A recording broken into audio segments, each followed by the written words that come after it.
Shalom dan selamat datang semua.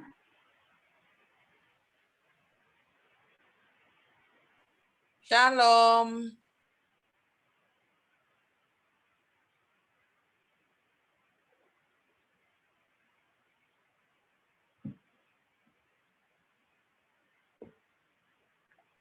Okey, kita akan tunggu peserta lain untuk masuk ke ruangan Zoom ini. Jadi sementara kita menunggu, saya ingin menanyakan beberapa soalan. Say hi if you're from Kuching. Ada yang dari Kuching sini? Oh, ada. Hai. Okey. Ada yang dari Sabah? Oh, Samarahan juga ada ya. Okay, hai semua.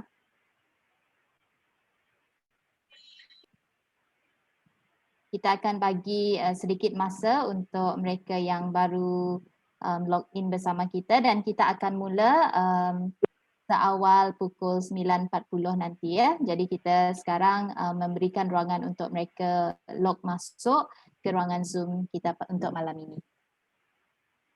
Okay, ada juga yang dari Sarike, hai. Dari KK pun ada.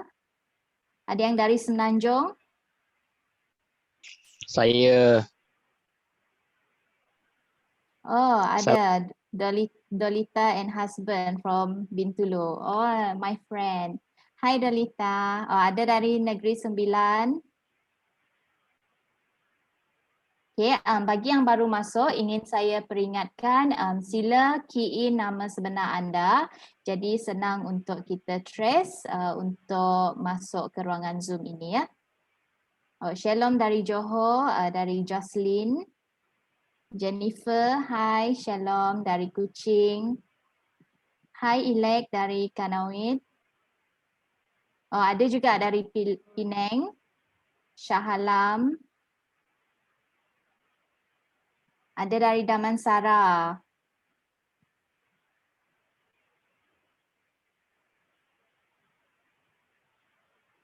Ya, hai semua.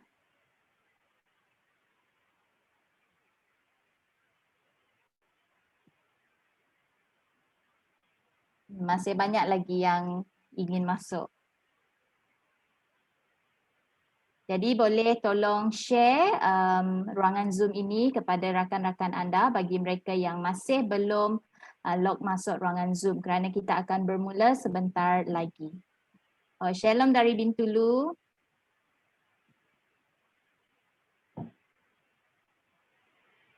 Okay, ada dari Samarahan. Ada dari Saratok juga. Okay, di sini kita ada beberapa pastor yang mengikuti kita. Shalom, Pastor James, Pastor Graman Ujang, Reverend George, Pastor James.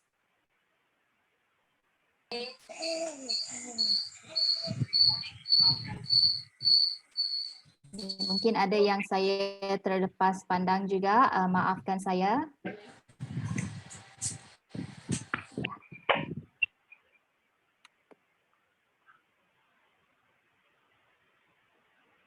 Okay, hi Reverend George. Selamat lemai, oi. Puji. Selamat malam. Mana amat? Selamat lemai. Lagi belalak dengan jago Tuhan.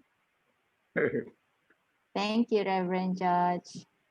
Okay. Reverend George. Ya, halo. Brother Jenny, lama tidak jumpa ni. Ya, sudah lama tidak jumpa kan? Ya, I think about 15 years lah. Oh ya, 15 tahun.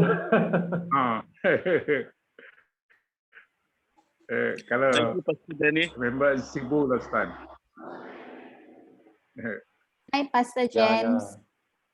Hi, hello. Yeah, hello. Hi, Good day. Pastor Hi, Danny. Pastor. We met somewhere. I can't remember. Oh, Yeah.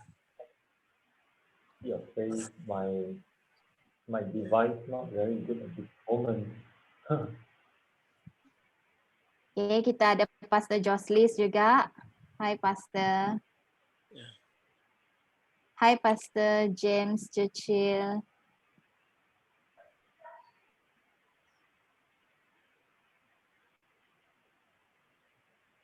Sister Meg, selamat lemai. Selamat lemai. Selamat berita. Mana sister? Puji Tuhan. Ya. Ya, Rindu dekeriang ke menda non bisa. Semangat, semangat. Aku mencuri chosen bala budak-budak. Oh, Mana mat backgroundnya? terima kasih ke tim kita. Ya. Ya. Ya, Ya. semangat orang Miri lemah itu. Amen, amen. Puji Tuhan. Lagi meet ceritanya dia sebab meninggal sendiri. Oh, dia tu dah besar magang Reverend.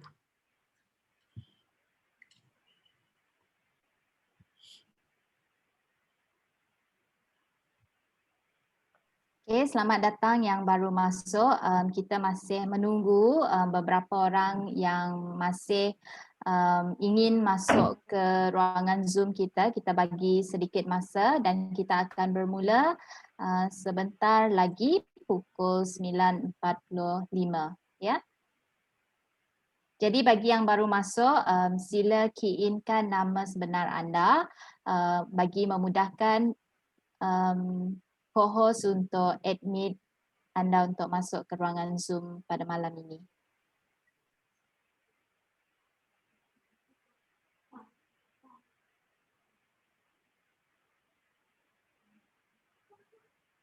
Hi, Pastor Weledy.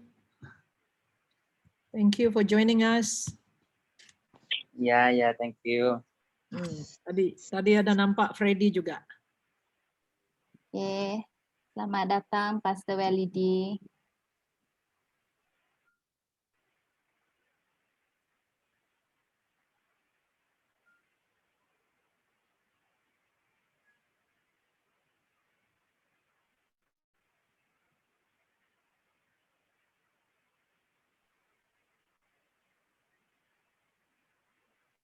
Kena mute selalu.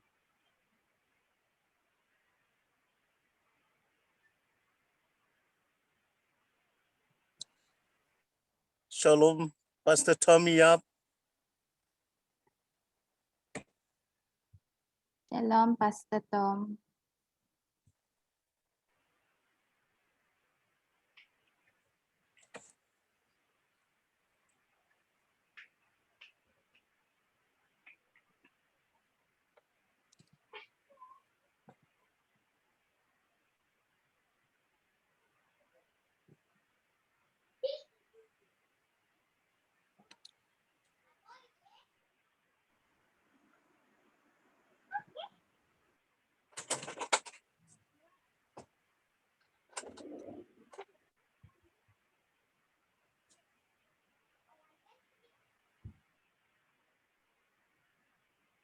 Okey, untuk sesi semalam kita ada terhad, hanya terhad kepada 100 peserta sahaja untuk ruangan Zoom ini.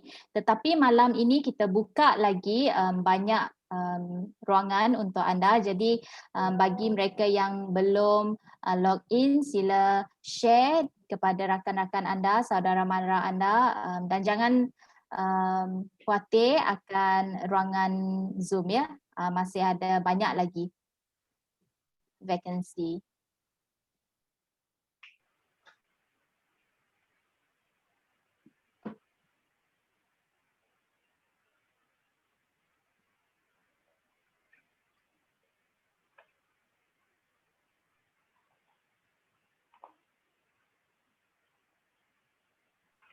Baiklah, kita akan bermula.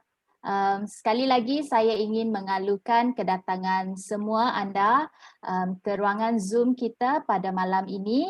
Ini adalah malam kedua kita Gempuruk Besar Bujangdara ke-9. Terima kasih juga pengkhutbah kita Pastor Danny Pang yang telah berkongsikan firman Tuhan untuk kita pada malam ini. Terima kasih dan kami sangat diberkati dengan perkongsian firman dari pastor sebentar tadi. Dan saya juga ingin mengalu-alukan kedatangan semua pastor-pastor, reverend-reverend yang turut serta di dalam ruangan Zoom kita pada malam ini dan peserta seluruh Malaysia dan ada juga Singapura dan Brunei yang turut serta pada malam ini. Sekali lagi saya ucapkan dan mengalukan kedatangan anda. Okey, sebelum kita mula, ingin saya ingatkan untuk para peserta untuk sentiasa mutekan audio anda untuk kelancaran majlis kita, sesi Zoom kita. Maaf. Okey, diingatkan juga bahawa sesi ini adalah dirakam. Bagi yang ingin bertanyakan soalan, sila typekan soalan anda di ruangan chat box kita dan saya akan membacakan chat anda dan menanyakan soalan kepada Pastor Danny. Okey?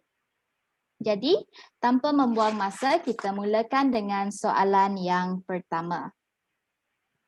Okay, soalannya adalah, okay, Pastor Danny, are you ready? Okay, alright. Okay, so soalan pertama. Apakah berbuah itu bersyarat? Bukankah semuanya semata-mata kerana kasih karunia?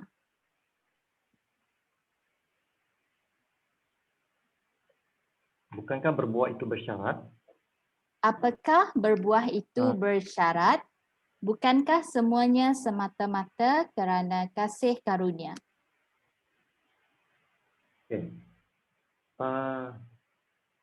Bagi saya rasa kalau kita sudah ikut apa yang saya kongsikan, kalau ikut firman Tuhan dalam Yohanes 15, memang Tuhan adalah kehendak Tuhan lah. Kehendak Tuhan untuk semua orang percaya untuk berbuah seperti Yesus juga berbuah. Sebab yang sebenarnya yang berbuah ini ada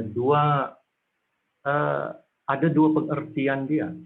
Pengertian yang pertama ialah hidup kita yang berbuah, yaitu melakukan perbuatan-perbuatan yang baik, hidup yang berhasil.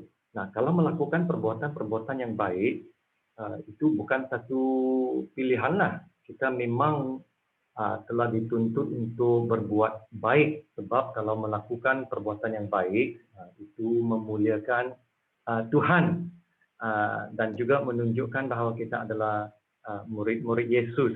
Yesus berkata kita haruslah jadi terang dan garam. Kalau kita tidak dapat menjadi terang dan garam, maka kita tidak melakukan tanggung jawab kita sebagai seorang murid Yesus. Dan yang keduanya, pengertian yang kedua tentang berbuah ialah hidup kita itu yang diubah, ya, hidup yang diubah menjadi seperti Yesus. Seperti mana yang telah saya kongsikan, seperti mana pokoknya, begitulah buahnya. Maka di dalam hidup kita, kita harus menampakkan ataupun menyerupai Yesus, menampakkan karakter-karakter Yesus. Maka saya rasa yang hidup berbuah itu bukan satu, apa yang kata tadi, pilihankah? Ya, bukan satu pilihan, tetapi seharusnya terjadi. Dan Tuhan akan menolong kita, memampukan kita untuk menghasilkan perubahan itu, ya, sebab itulah yang dikehendaki oleh Tuhan. Sebab bila Yesus datang kembali nanti, kedatangan Yesus yang kali kedua, firman Tuhan berkata dalam 1 Yohanes, kita akan menjadi serupa Yesus, ya, menjadi serupa Yesus. So, okay. Okay, thank you Pastor. Soalan kedua, macam mana Pastor tetap konsisten dalam saat teduh? Macam mana Pastor tetap konsisten dalam saat teduh? Soalan yang sangat bagus. Yang Bagi saya lah, ya, bagi saya telah menetapkan ataupun membuat satu ketetapan. Inilah dia. Kalau kita nak menjadi konsisten kan, kita buat satu ketetapan bahawa saya mahu buat saat teduh. Kerana bagi saya pegang kepada hukum yang terutama. Hukum yang terutama itu kasihilah Tuhan dengan segenap hati jiwa. Sebab saya mengasihi Tuhan, dan bila saya mengasihi Tuhan, bila saya contohnya seperti bila seorang jatuh cinta, dia akan selalu mau jumpa dengan kekasihnya. Begitulah juga dengan perhubungan kita dengan Tuhan. Bagi saya kan, saya mesti jaga hati ini. Saya puji Tuhan lah sebab Tuhan telah melatih hati ini, melatih saya untuk menjaga hati ini. Selalu ingatkan saya, jaga hati ini, jaga kerinduan hati ini supaya sentiasa merindukan Tuhan. Dengan itulah saya tetap konsisten dengan saat teduh. Dan untuk konsisten dengan saat teduh, bukan saja satu kerinduan, itu yang penting, jaga hati supaya sentiasa rindukan Tuhan, supaya sentiasa mengasihi Tuhan. Dan satu lagi ialah mesti ada disiplin. Itu juga yang sangat penting. Mesti mendisiplinkan diri seperti mana seorang atlet, ya, mendisiplinkan diri di dalam bidangnya. Itu dia. Yang satu kerinduan yang sentiasa merindukan Tuhan, mengusahakan perhubungan ini. Yang pertama itu berdasarkan hukum yang terutama mengasihi Tuhan. Yang kedua ialah disiplin kita. Dan yang ketiga, kita harus tanya diri kita lah, apa yang paling penting sekali dalam hidup kita? Itulah yang kita usahakan. Kita usahakan apa yang kita utamakan di dalam hidup kita. Ya. Okey, terima kasih Pastor. Seterusnya, Matius 6 ayat 33 ke 34. Apakah yang dimaksudkan dengan kerajaan Allah? Apakah yang dimaksudkan dengan kerajaan Allah? Ya, okey, terima kasih. Carilah dahulu kerajaan Allah, dan kebenarannya, maka segalanya itu akan ditambahkan kepadamu. Saya rasa carilah kerajaan Allah itu ada beberapa maksud. Carilah kerajaan Allah. Ada yang berkata kerajaan Allah itu adalah seperti pemerintahan Tuhan di dalam kita. Pemerintahan Tuhan, itu yang pertama. Dan yang kedua, kerajaan Allah juga boleh bermaksud takhta Tuhan. Takhta Tuhan. Bermaksud meletakkan Tuhan sebagai yang terutama yang bertakhta di dalam hidup kita. Maka carilah kerajaan Tuhan itu juga boleh membawa maksud kita mengutamakan Tuhan di dalam hidup kita. So, kerajaan Tuhan ialah pemerintahan Tuhan di dalam hidup kita dan juga the lordship, ya, ketuhanan Yesus di dalam hidup kita. Dan juga mengutamakan Tuhan di dalam hidup kita. Saya rasa itu secara ringkasnya lah. Ya. Okey, terima kasih Pastor. Seterusnya, adakah kita akan berbuah sekiranya kita dalam pergumulan atau masalah?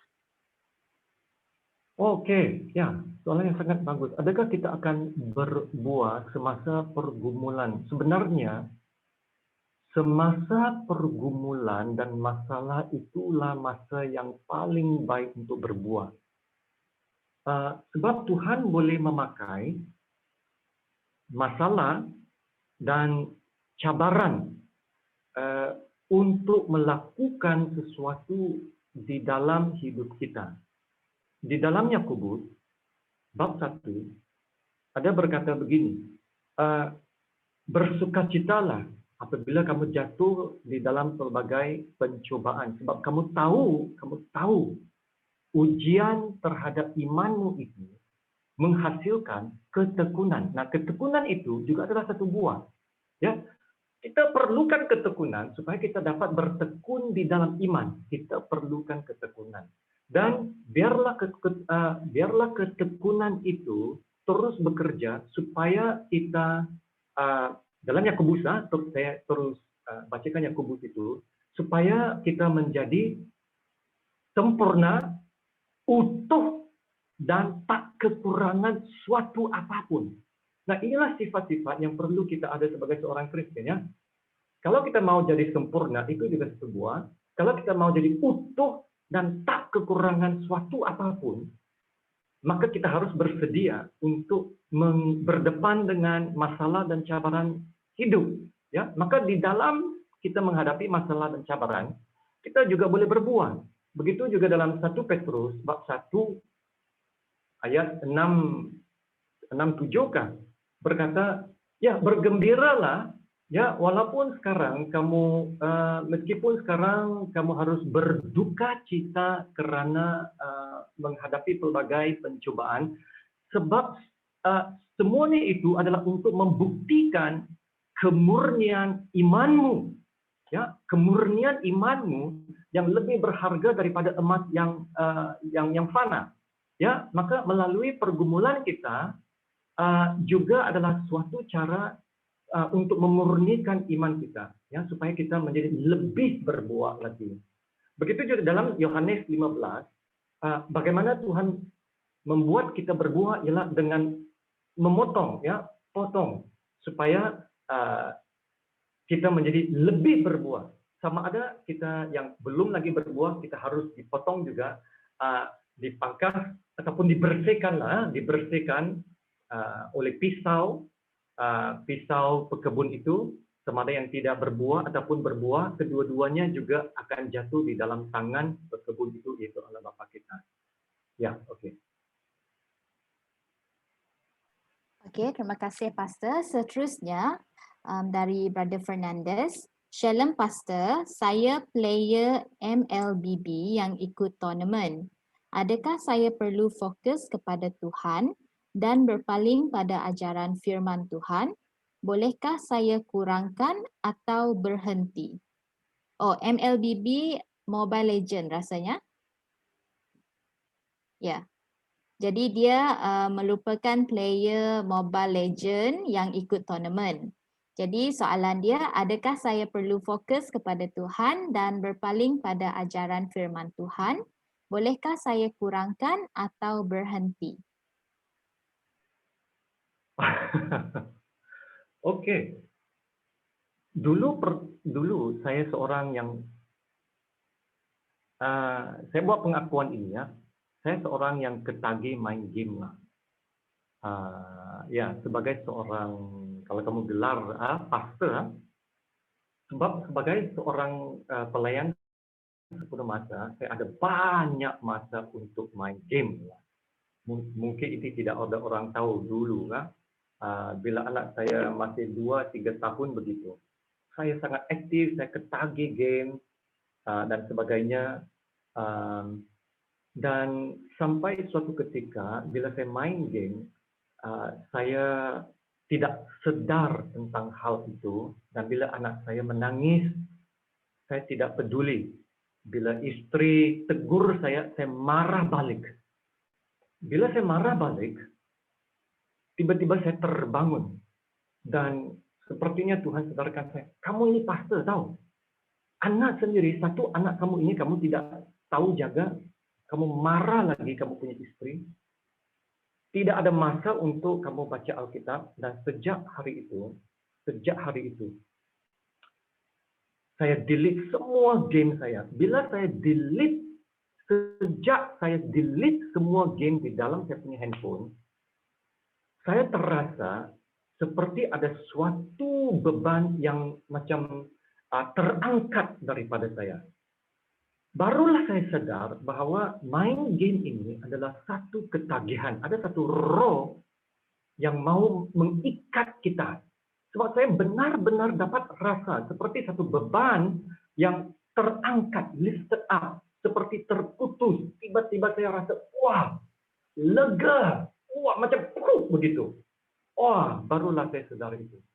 Main game-nya adalah satu roh ikatan yang tidak memang minta maaf lah ya kalau saya kata begitu, yang memang tidak setuju dengan firman Tuhan, sebab dia telah menangkap, telah macam mempengaruhi kita punya fikiran sampai kita lebih fokus kepada permainan itu. Kita fikir macam mana strategi dia, strategi itu, sampai firman Tuhan pun kita tidak tahu. Maka saya ingin memberi nasihat dan dorongan inilah kalau boleh ya. Ya, memang jangan sentuh game, jangan sentuh game. Saya punya handphone adalah handphone yang paling boring sekali di dunia sebab tidak ada permainan game di sana. So, saya harap kita boleh terimalah nasihat ini. Firman Tuhan sangat-sangat jelas berkata, jangan jadi serupa dunia, tetapi berubahlah oleh pembaharuan budimu supaya kamu dapat membedakan apakah kehendak Allah, apa yang baik, yang sempurna, dan yang benar, yang berkenan kepada Allah. Itulah yang kita mau kejar, itulah yang kita mau kerjakan. Sebab kalau main game itu mengambil banyak masa kita, sampai kita tidak ada masa untuk Tuhan, kita memberi alasan tidak ada masa untuk Tuhan, maka sepertinya Tuhan itu dipinggirkan, Tuhan itu diketepikan. Maka Tuhan itu sudah tidak pentinglah dalam hidup kita. Ya, so, ya, thank you, terima kasih. Thank you, Pastor. Seterusnya, bagaimana kita... Hello? Hello? Yeah, can you hear me? Okay, sini. Yes, yes. So, soalan dia, bagaimana kita boleh mengajak kawan kita yang non-Kristian untuk bersama mengenal Yesus, lebih-lebih lagi daripada kepercayaan yang berlainan? Sila ulang sekali sebab bagaimana kita boleh mengajak kawan kita yang non-Kristian untuk bersama mengenal Yesus, lebih-lebih lagi daripada kepercayaan yang berlainan? Okey.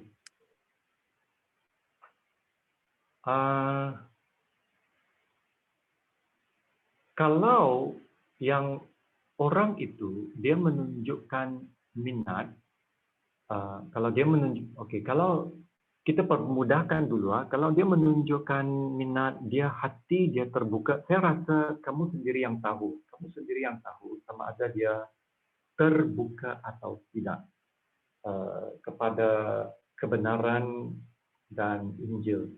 Kalau dia terbuka, maka kamu boleh kongsikan, ya, kongsikan kepada orang itu. Kalau dia masih terbuka, kita kongsikan saja. Tiada masalah itu. Kalau terbukalah, ya, kita terus mengkongsikan firman Tuhan, mengkongsikan kebenaran itu. Tapi kalau dia tidak terbuka kepada kebenaran Tuhan, maka jangan kita paksa.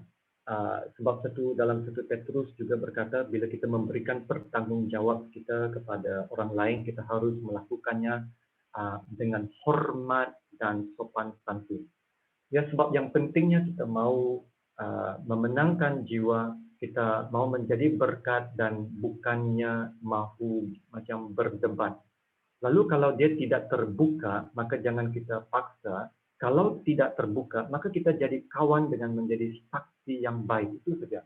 Kita menjadi saksi yang baik, kita terus mendoakan orang itu dan terus mendekati dia. Kita intentional lah supaya yang pentingnya kita mau menjadi berkat supaya dia kenal firman ataupun kebenaran Tuhan. So bergantung, kita sendiri tahu sama ada dia terbuka atau tidak terbuka. Kalau terbuka, kita kongsikan sama-sama. Kalau tidak terbuka, maka jadilah kawan dengan menjadi saksi yang baik kepada dia. Supaya dia tahu bahwa kalau dia ada masalah, dia tahu siapa yang dia boleh cari dan siapa yang dia boleh harapkan. Ya, sebab inilah yang saya lakukan dulu bila saya bekerja di bank, kan. Saya mau hidup saya menjadi intentional. Intentional bermaksud menjadi seorang saksi yang baik. Tetapi saya tahu ada golongan yang saya tidak boleh sentuh. Tidak boleh berkongsi secara terbuka. Tetapi saya buat satu intentional, ialah saya menjadi saksi yang baik. Dan orang dapat lihat itu, menjadi saksi yang baik melalui pertuturan, melalui tingkah laku, melalui perbuatan saya. Dan mereka dapat lihat, dan dari situlah saya menjadi terang, dan ada di antara mereka yang datang kepada saya untuk minta nasihat dan sebagainya. Sehingga ada mereka yang datang kepada saya minta doa daripada saya juga. Itulah sebanyak itu yang saya boleh bagi tahu. Okay, thank you. Okay, thank you Pastor. Okay, seterusnya, adakah untuk hidup berbuah adalah hasil dari usaha manusia? Adakah untuk hidup berbuah adalah hasil dari usaha manusia? Okay.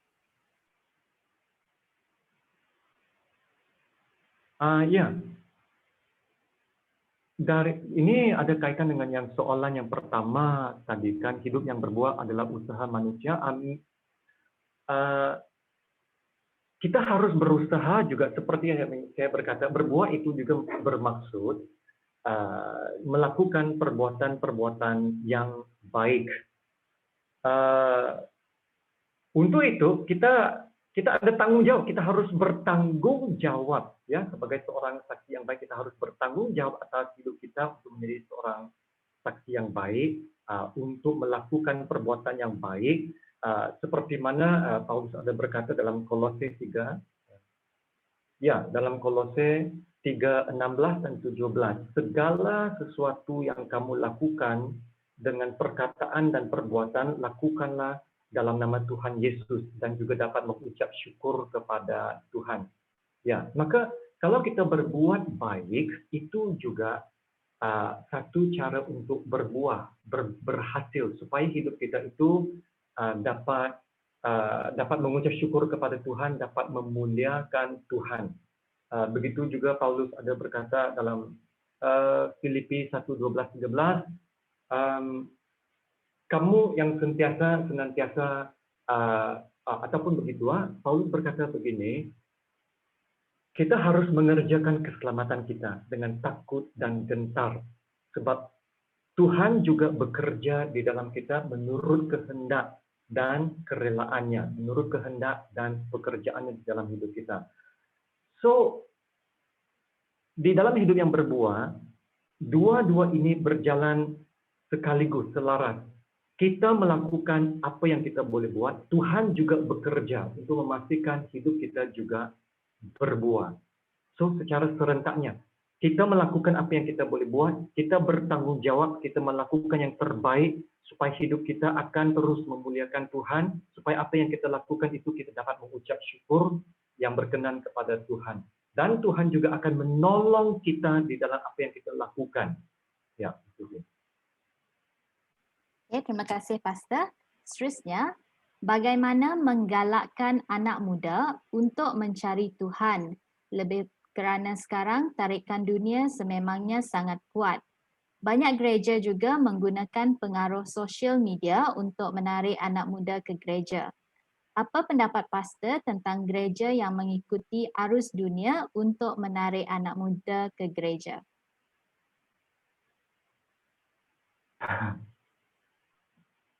Okey. Sekiranya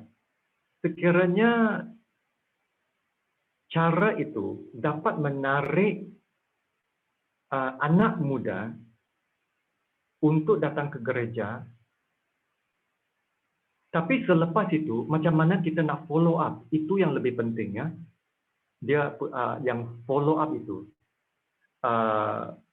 Sebab memang kita tidak dapat dinafikan sekarang, memang dalam zaman sosial media ini anak muda sangat tertarik kepada sosial media, maka kita boleh pakai sosial media itu untuk menjangkau anak-anak muda. Apa yang saya dapat lihat ialah mereka membuat video yang boleh menarik perhatian dan sebagainya itu, dan ada di antara anak-anak muda yang diberkati kerana itu. Kalau kita dapat pakai itu untuk menjadi berkat dan boleh menjangkau ramai orang, maka kita boleh pakai. Dan tetapi pemuridan itu mestilah juga one to one, mestilah juga personal. Maka yang follow up itu yang penting. Bukan hanya kita bergantung sepenuhnya kepada semua channel itu. Sebab di dalam pemuridan, discipleship, mesti ada personal touch, dan kamu sebagai seorang mentor, kamu mesti bertanggung jawab. Ya, maka jangan bergantung sepenuhnya.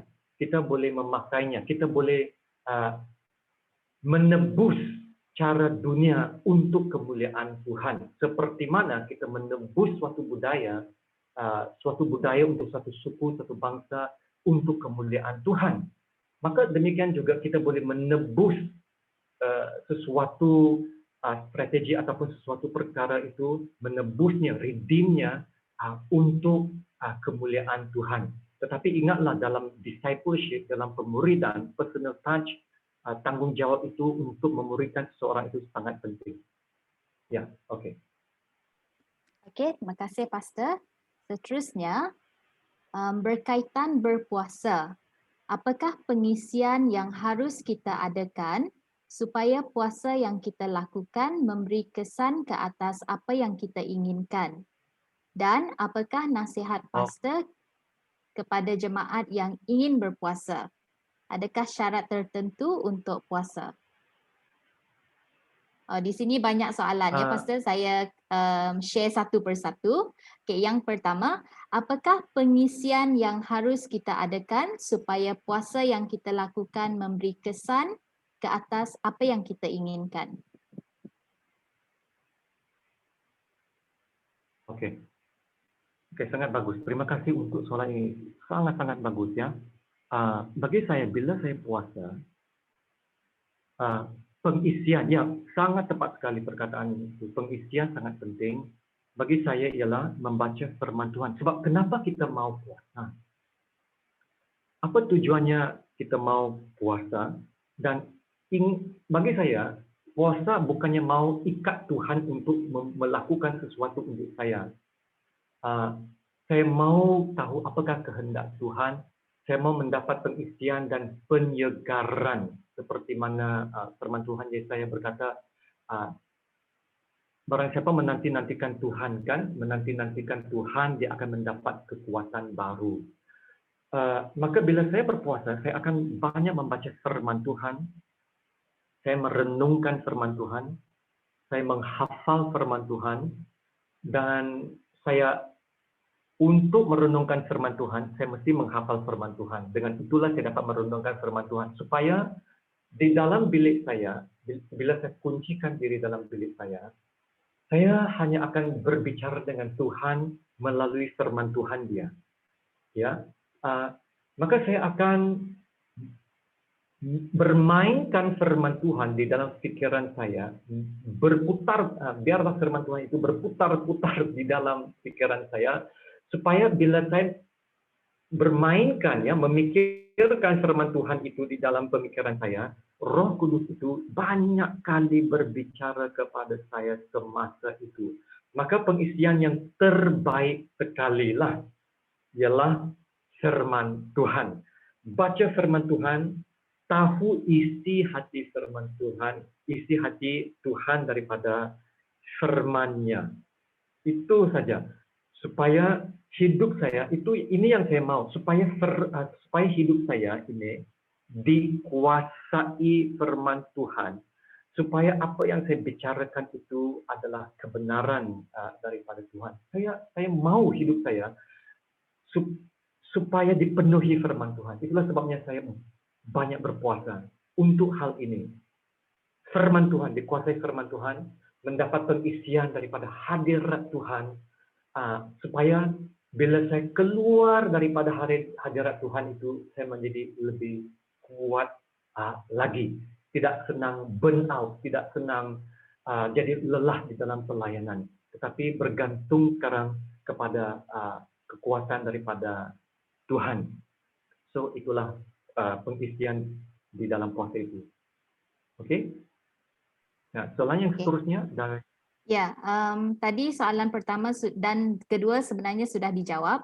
Soalan ketiga dia tadi, adakah syarat tertentu untuk berpuasa? ada syarat tertentu untuk berpuasa. Ya, betul. Apa syarat berpuasa? Saya rasa yang penting kita berpuasa untuk apa? Kita mau berpuasa untuk apa? Jangan kita letakkan syarat-syaratnya supaya ia tidak menjadi seperti satu peraturan, satu hukum yang kita harus ikut. Dia mestilah sesuatu yang kita lakukan dengan bahagia. Kita bukan satu agama yang harus meletakkan peraturan. Seperti agama yang lain, kamu mesti begitulah, ya, jangan terlalu terikat. Kita mesti bahagia bila kita berpuasa. Nah, itu yang penting. Sebab berpuasa ini adalah tanggung jawab di antara kamu sendiri dan dengan Tuhan. Ya, yang pentingnya kamu jujurlah, ya, jujur dalam hati kamu. Maka saya rasa itulah syarat dia. Hati kamu yang jujur, kamu datang kepada Tuhan dengan tulus, dengan ikhlas, dan kamu merendahkan hatimu di depan Tuhan. Saya rasa kita harus ambil nasihat ini daripada Yakobus, ya, Yakobus 4. Yakobus 4 ayat 6 hingga ke 10 berkata begini, Allah menentang orang yang congkak tetapi mengasihi orang yang rendah hati. Karena itu, tunduklah kepada Allah, lawanlah iblis, maka ia akan lari daripadamu. Mendekatlah kepada Allah, dan ia akan mendekat kepadamu. Tahirkanlah tanganmu, hai kamu orang-orang yang berdosa, sucikanlah hatimu, hai kamu yang mendua hati. Ya, sadarilah kemalanganmu, berdukacitalah dan merataplah, hendaklah tertawamu kamu ganti dengan ratap dan sukacitamu dengan dukacita. Saya rasa di dalam petikan ini ada banyak syarat yang kamu dapat lihat. Kalau kamu datang ke hadirat Tuhan, ya, datang dengan rendah hati, bertaubat, ya, tahirkan hatimu, jangan mendua hati, dan kamu mesti bersedia untuk menyerahkan hidup kamu kepada Tuhan. Lalu bila kamu merendahkan dirimu di hadapan Allah, dalam petikan itu berkata, ia akan meninggikan kamu. Mendekatlah kepada Allah, maka ia akan mendekat kepadamu. Amin. Okey, terima kasih Pastor. Seterusnya, bolehkah Pastor memberi penerangan tentang berakar, berbuah dan bertumbuh? Adakah ia berbeza? Okey. Berakar, berbuah dan bertumbuh itu saya rasa adalah satu ayat di dalam Kolose 2, 6 dan 7. Ya. Kolose 2, 6 dan 7. Kalau kamu perhatikan di dalam ayat itu berkata, kamu yang telah menerima Kristus sebagai Tuhan, hendaklah kamu tetap tinggal di dalam Dia. Ya, berakar saya rasa adalah kamu punya saya rasa tidak banyak perbezaan. Tetapi berakar itu bermaksud kamu punya perhubungan dengan Tuhan itu haruslah lebih dalam lagi, ya, lebih dalam lagi, dan bertumbuh lebih dalam perhubungan kamu dengan Tuhan, dengan bersandar kepada Tuhan. Sebab akar itu mengambil air daripada tanah, dan daripada itulah kamu akan juga mendapat dasar dia, dasar yang lebih kuat. Okey, berakar, dan satu lagi bertumbuh, dan satu lagi apa itu? Berakar, bertumbuh, dan dibangun, berbuah. Bila kamu berakar, dasar kamu itu, nah, berakar sangat penting. Sebab ini mengingatkan saya tentang satu tragedi dulu yang berlaku di Klang Valley. Saya sudah lupa tahun apa, tentang Highland Tower. Kalau orang yang tua-tua, mereka akan tahu tentang tragedi Highland Towers. Ya, ada 2 kondominium di sana. Satu kondominium itu dia collapse. Kenapa ya? Kenapa dia runtuh? Ya, kenapa runtuh? Sebab mereka mendapati di kawasan itu terdapat banyak pembangunan, banyak development, banyak pokok-pokok telah ditumbangkan, ya, dan kerana sudah jadi botak, 2 kondominium ini terletak di atas bukit, dan bila mereka membotakkan bukit itu, maka tidak ada lagi pokok, semua pokok telah ditumbangkan, maka bila hujan turun, bila tidak ada pokok, maka telah membanjirkan kawasan itu. Dan bila membanjirkan kawasan itu, maka bila sudah banjir, maka air telah menghakis tanah, ya, sampai tanah itu telah menjadi lembut. Bila tanah telah menjadi lembut, maka bangunan kondominium ini pun sudah runtuh. Sebenarnya tidak ada masalah dengan bangunan itu. Bangunan itu utuh, tetapi masalahnya ialah dia punya dasar. Dia punya dasar telah menjadi lembut, ya, lembut. Tetapi mereka perhatikan pokok-pokok yang di sekeliling itu yang masih ada tidak tumbang. Ya, kenapa tidak tumbang ya? Sebabnya ialah akarnya telah menjalar jauh ke dalam. Maka perhatikan pentingnya akar itu ialah dasar dia. Ya, akar ialah dasar. Ya, dasar, dan di atas akar dasar inilah kita membangun, dan dari situlah kita berbuah. Oke, so akar ialah dasar dan merujuk kepada berapa dalamnya perhubungan kita dengan Tuhan.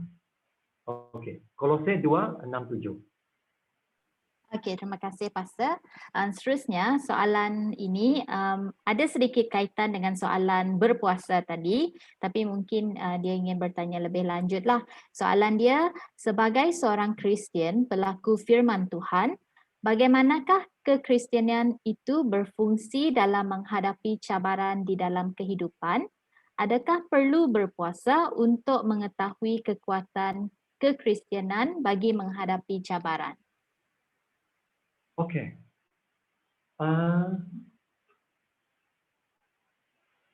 Kalau ada masalah atau menghadapi sesuatu cabaran, dan bila kita rasa kita tidak dapat menanganinya atau tidak dapat handle, nah dari situlah kita, kalau kita sudah sedar, kita harus datang kepada Tuhan, dan satu daripada caranya ialah berpuasa.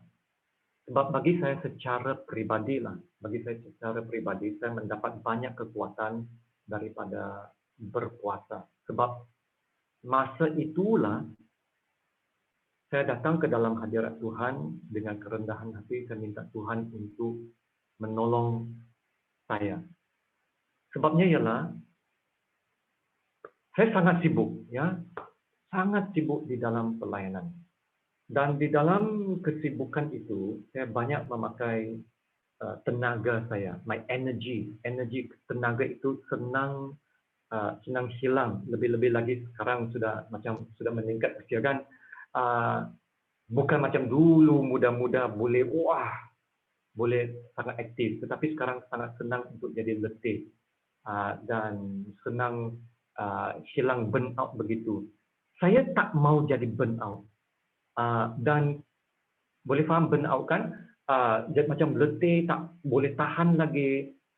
Apa yang saya buat bila saya rasa sudah burnout begitu, sudah letih, macam hadirat Tuhan sudah jauh, saya akan berpuasa supaya mendapat penyegaran semula.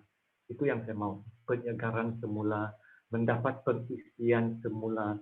Sebab di dalam setiap pelayanan itu, saya percaya, bagi saya lah, sebagai contohnya, sebagai seorang penceramah, saya percaya Tuhan ada macam ilham ataupun ada kebenaran yang mahu disampaikan kepada sesuatu kelompok yang tertentu. Dan saya mau, Tuhan, apa yang Engkau mahu saya bicara kepada kumpulan ini? Dari situlah saya mendapat kekuatan. Dari situlah saya mendapat pengisian. Dari situlah saya mendapat penyegaran semula untuk keluar melayani. Seperti mana yang saya kongsikan, Tuhan mencabar saya tahun lalu semasa PKP itu. Tuhan berkata kepada saya, Danny Pang, kamu masuk ke dalam hadirat saya. Sebab selama ini, bertahun-tahun sebelum ini, kamu begitu sibuk di dalam pelayanan. Begitu sibuk dalam pelayanan. Kamu tidak ada masa untuk saya lah. Begini saya dapat rasa. Maka dalam PKP itu, wah banyak masa. Tiba-tiba banyak masa. Dan dari situlah Tuhan mencabar saya masuk dalam hadirat saya sekali lagi. Dapat pengisian baru supaya bila kamu keluar daripada hadirat saya, kamu akan menjadi lebih kuat lagi. Maka ya, saya setuju bahawa puasa itu adalah satu cara untuk kita mendapat pengisian baru, penyegaran dan kekuatan baru. Ya, okey. Okey, terima kasih Pastor. Seterusnya soalan ini saya cuba ringkaskan. Okey, berdasarkan situasi muda-mudi gereja saya sekarang, mereka kurang memberi respon apabila kami mengadakan perjumpaan muda-mudi setiap minggu melalui Zoom atau Google Meet. Soalan, bagaimana kami sebagai leader youth gereja mengatasi masalah ini untuk menarik mereka supaya fokus dan lebih berminat lagi mencari hadirat Tuhan? Soalan kedua, adakah kami perlu lebih tegas untuk membimbing muda-mudi gereja supaya datang ke perjumpaan dengan sukacita?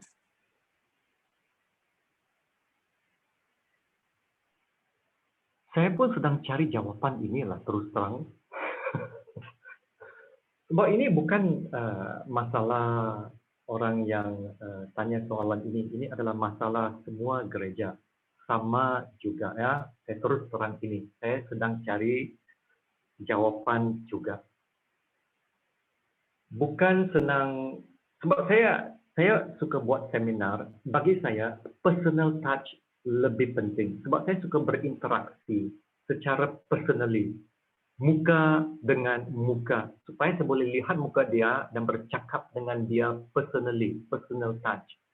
Tapi bila buat Zoom, macam tak ada personal touch dan ingin mau mendapat respon daripada mereka pun susahlah.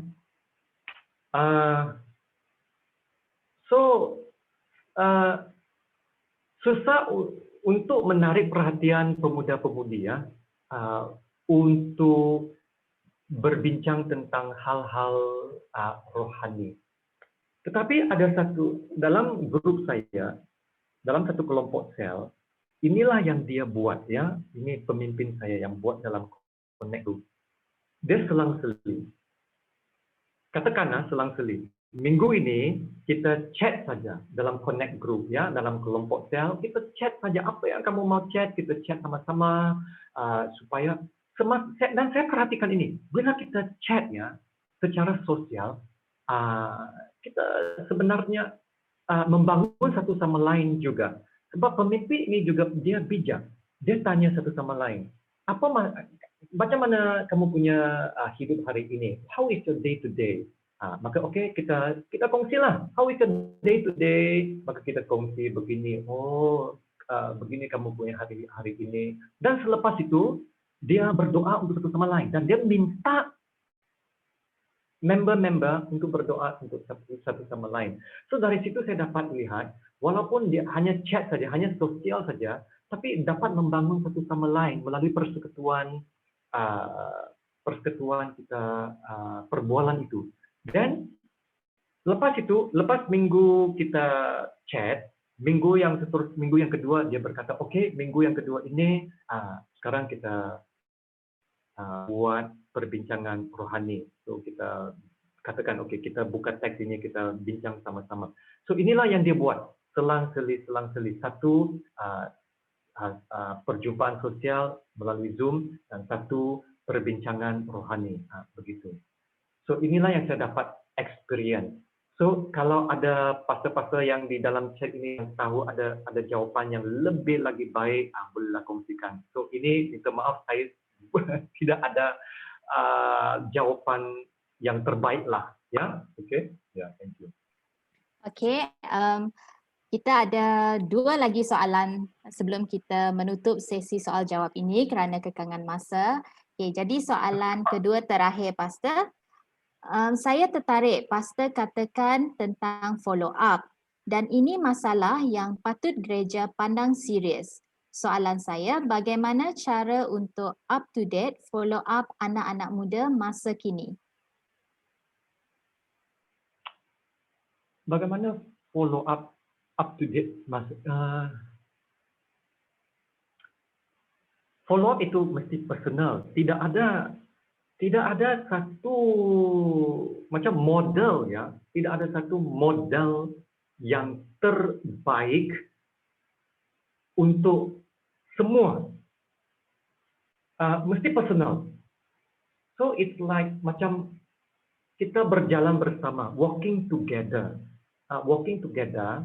dan dalam walking together, dalam follow up walking together itu, kamu coba menyelami dia, memahami perasaan dia, dan carilah window tingkap untuk melayan dia, ataupun dalam kalau orang Indonesia bilang merawat dia. So tidak ada satu model untuk semua orang, sebab semua orang mereka berbeza karakter dan sebagainya. So kita mesti melayan mengikut, bukan saya tidak berkata oh dia begini kita mesti melayan begini.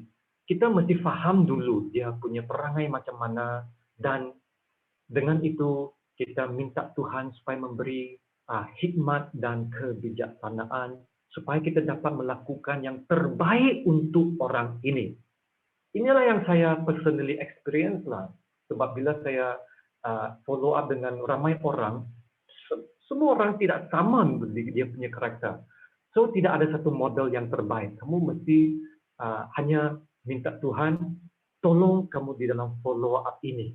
Itu saja yang saya boleh kongsikan. Ya. Okay, thank you Pastor. Soalan terakhir untuk malam ini. Bagaimanakah kita boleh berbuah dalam ketekunan? Bagaimana kita boleh berbuah dalam ketekunan? Bila kita bertekun, bagaimana kita berbuah? Okey, dalam ketekunan. Ketekunan itu perseverance, patient, okey, bersabar, bertahan, terus bertahan. Caranya ialah bila kita menghadapi problem lah. Bila problem datang, barulah kita tahu sama ada kita dapat bertahan atau tidak.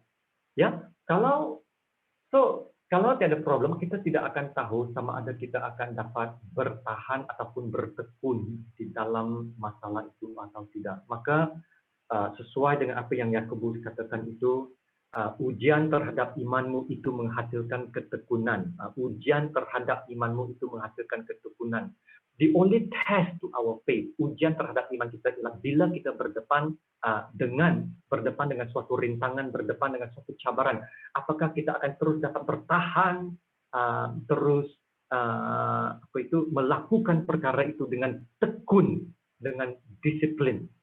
Ya, itulah dia. Ataupun bagi satu contoh lagi, katakan kita mau buat saat teduh, ya kita mau sungguh-sungguh mau buat saat teduh tiap-tiap hari, tiap-tiap pagi, katakan itulah cabaran dia. Maka kita karena kita sekarang berdepan dengan cabaran ini, maka kita harus bertekun. Walau apa terjadi, jangan bagi alasan sibuklah dengan ini. Kita bertekun, kita mengatur hidup kita sekarang. Atur hidup kita, jangan tidur lambat, kita tidur lebih awal lagi, jangan terlalu banyak masa dengan televisyen, kurangkan main game. Begitulah kita bertekun, ya. Sebab kita sudah menetapkan, ya, kita sudah buat suatu ketentuan, kita mau buat saat teduh, kita mau bertekun. Cara itulah, ya, kita bertekun bila kita menghadapi satu cabaran itu. So, supaya sehingga ia menjadi satu, tabiat. Yang pentingnya menjadi satu tabiat. Tabiat, bila sudah jadi tabiat, dia akan menjadi natural. Sehingga saat teduh menjadi natural. Dari situlah kita menghasilkan ketekunan. Dan bila kita dapat menghasilkan ketekunan dalam hal ini, sifat ketekunan ini juga akan membantu kita dalam menghadapi cabaran-cabaran yang lain di dalam hidup kita. Oke? Dan saya percaya Tuhan akan dapat tahu berapa banyak yang kamu dapat handle. Ya, sebab Tuhan tidak akan membiarkan kita dicobai melebihi ataupun melampaui kekuatan kita sendiri. Oke, so saya harap saya sudah dapat jawab soalan itu. Terima kasih Pastor di atas masa yang telah anda luangkan dengan kami malam ini. Seterusnya saya ingin menjemput pengerusi kita Sis Natasha untuk sepatah dua kata. Silakan. Okey, Shalom.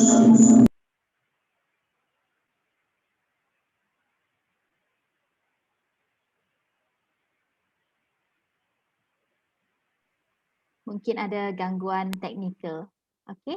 Ya. Okey, Shalom Pastor Denny. Okay, thank you. Minta maaf ada sedikit masalah teknikal di sini. Jadi saya mengucap syukur untuk malam ini. Saya percaya semua yang bersama untuk GBBD malam kedua ini juga sangat-sangat diberkati dengan firman yang Pastor sudah kongsi, dengan sesi soal jawab yang kita sudah bersama tanpa kita sedar daripada 9:30 hingga 10:30 pada malam ini. 1 jam Pastor layan soalan-soalan anak-anak muda. Jadi bersabar dengan pelbagai jenis bentuk soalan. Jadi kami sangat-sangat diberkati. Dan saya mewakili GBBD 9 selaku pengerusi GBBD 9, juga mewakili Gumpuruk Besai Jaku Iban Malaysia yang merupakan kami punya atasan, mengucap terima kasih untuk kesanggupan Pastor bersama-sama dengan GBBD 9 pada tahun ini.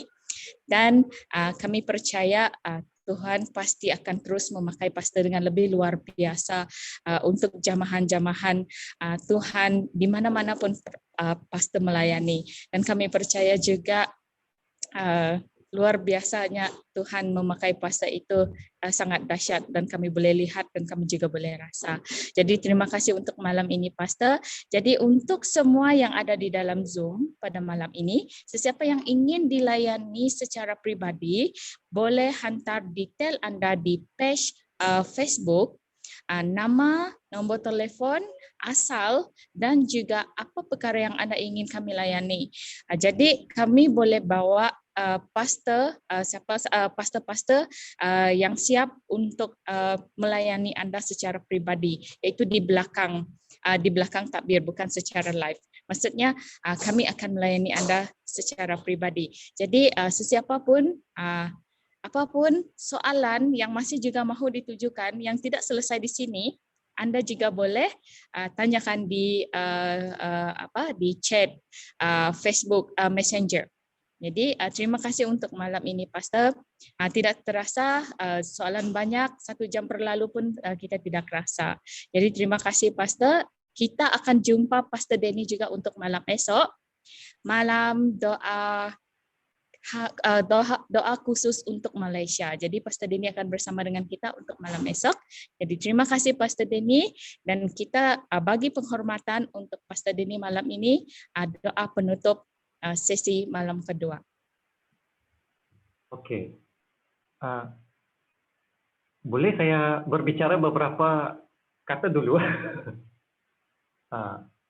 Saya juga ingin ucap terima kasih kepada semua. Saya tidak ada kesempatan untuk kata shalom, hello kepada teman-teman yang ada. Saya ada jumpa, ada beberapa muka yang saya kenal. Sudah lama saya tidak jumpa. Saya sangat rindu Sarawak, ya. Saya sangat rindu Sarawak, sebab sebelum ini setiap tahun pasti akan saya pergi ke Sarawak. Saya rindu orang di sana, saya rindu melayan. Kali terakhir saya di sana ialah bulan Mac tahun lalu di Saratog. Saya buat ceramah di sana, tetapi kerana PKP tiba-tiba siaran tergendala. Dan sejak itu saya tidak dapat masuk ke Sarawak dan saya sangat rindu, betul-betul sangat rindu, dan kerana itu saya sangat bersyukur hari ini saya dapat melayani kita semua. Dan kalau bolehlah ya, saya mau macam reach out to you, saya mau peluk kamu, jabat tangan kamu dan mengucap terima kasih kepada kita semua. Dan saya harap Tuhan akan terus memberkati Sarawak, suku-suku di Sarawak, bukan saja Sarawak tetapi juga di Sabah dan Sarawak, orang asal. Ya, biarlah orang asal bangkit, bangun, ya, dan menjadi terang untuk Malaysia ini. Ya, saya ada harapan yang sangat tinggi. I have faith. Saya percaya orang asal boleh bangkit. Ya, orang asal Sabah dan Sarawak boleh bangkit sebab kamu adalah suku yang luar biasa. Ya, luar biasa suku-suku Sabah dan Sarawak. Maka pakailah talenta yang Tuhan bagikan itu untuk kemuliaan Tuhan. Bangkit dan menjadilah terang bagi Malaysia. Okey, mari kita berdoa ya. Ya Bapa kami yang di syurga, Bapa kami yang kami kasihi dalam nama Tuhan Yesus. Terima kasih untuk kesempatan ini. Terima kasih Tuhan kerana Engkau telah memberikan kepada hamba-Mu peluang yang begitu luar biasa ini untuk berbicara dengan semua anak-anak-Mu yang Engkau kasihi Tuhan. Ya Tuhan, hamba-Mu mendoakan supaya Engkau akan terus mencurahkan dan melimpahkan kasih karunia-Mu, mencurah dan melimpahkan damai sejahtera-Mu ke dalam hidup mereka.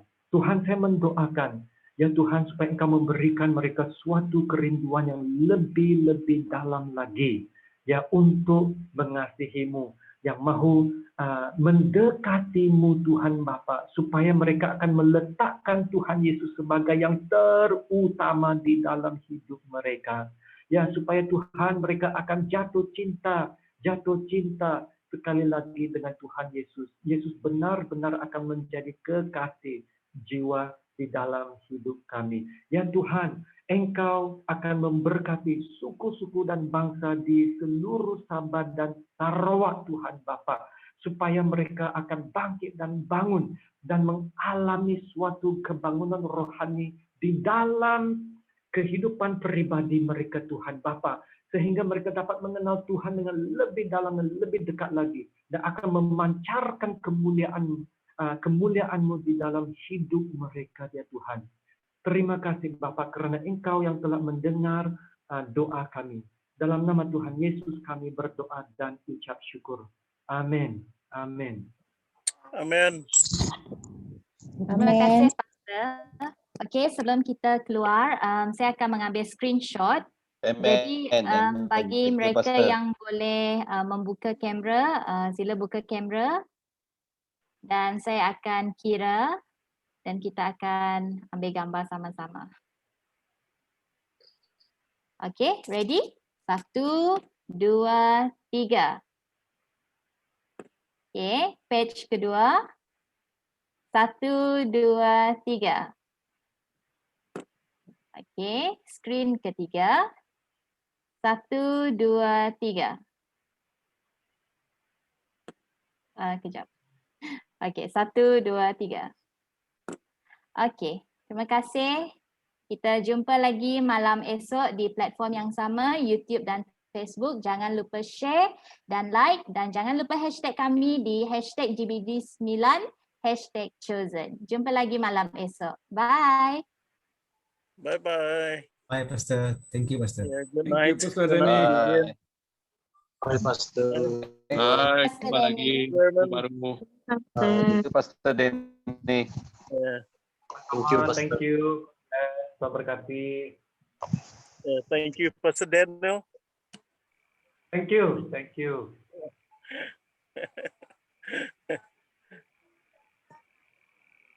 Yeah. Hai Magdalene. Magdalene Taruki.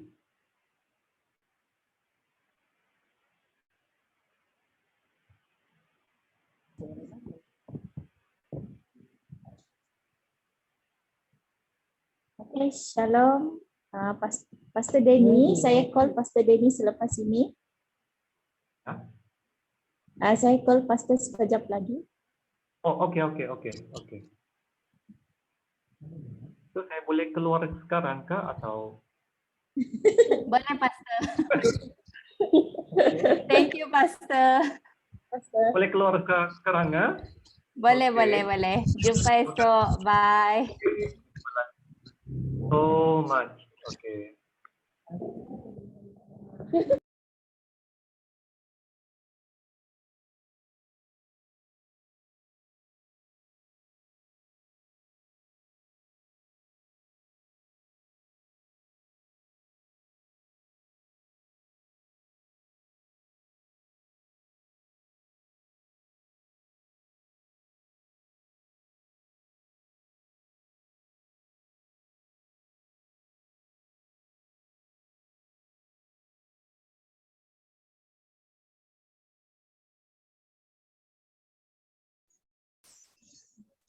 Man, off recording.